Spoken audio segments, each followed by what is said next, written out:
Good evening. The former world motor racing champion Ayrton Senna has been pronounced clinically dead after a crash at this afternoon's San Marino Grand Prix. Senna suffered serious head injuries when his car left the track and crashed into a concrete wall. He's being kept on a life support machine because of Italian law, but a spokesman for the hospital in Bologna said there was no chance he would survive. Yesterday, another driver, Roland Ratzenberger, died after crashing on the same circuit. Our sports correspondent, Rob Bonnet, reports. Ayrton Senna's Williams car was leading on the 7th lap at almost 200 miles an hour when the accident happened. This the view ahead from the second-place car of Michael Schumacher as Senna's car veered to the right and into the perimeter wall. The impact sent debris flying into the paths of other drivers, and as the car settled on the trackside, it quickly became clear that Senna was gravely injured. The race was stopped. He sat, practically motionless, for 2 minutes before paramedics arrived. Then, a quarter of an hour later, he was airlifted to hospital. An initial medical bulletin reported a serious coma, but then, later in the afternoon, that he was clinically dead from massive head injuries, the second Formula One fatality of the weekend. The Austrian Roland Ratzenberger was killed yesterday. The cause of Senna's accident, with no other car involved, remains a mystery. The loss of control appeared so sudden and total that he was clearly powerless to even attempt a correction.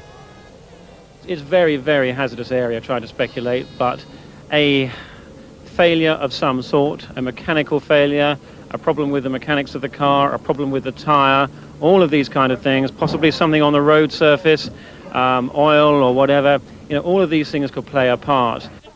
Ayrton Senna was world champion 3 times. In a highly technical sport, he was by far the most naturally gifted of his contemporaries, though neither was he a stranger to controversy. In 1989, for instance, he engaged in a highly public feud with the Frenchman Alain Prost. Williams will doubtless hold their own investigations into what went wrong, but the sport itself, which had gone 12 years without a race-meeting fatality, is now set for a critical period of self-examination. This Grand Prix was beset by other accidents, including one at the start and another after the race had resumed as a loose tyre flew through the pits area. New regulations in force this year were designed for more exciting racing. They were criticised by Senna himself, who predicted a season with lots of accidents. At a sombre news conference after today's race, the first thoughts of the winner were for Senna and the future. I hope we learn from this. I think there is a lot to learn from, and we have to use this. And things like this, they shouldn't happen without taking the experience from it. At the very least, there must be a question mark this evening over the Grand Prix future of the Imola circuit. And in the wider context, the Formula One authorities must now be considering an urgent review of their regulations. Rob Bonnet, BBC News. Well, joining me now from the Imola Grand Prix circuit in San Marino is Murray Walker. Murray, a sad day for motor racing.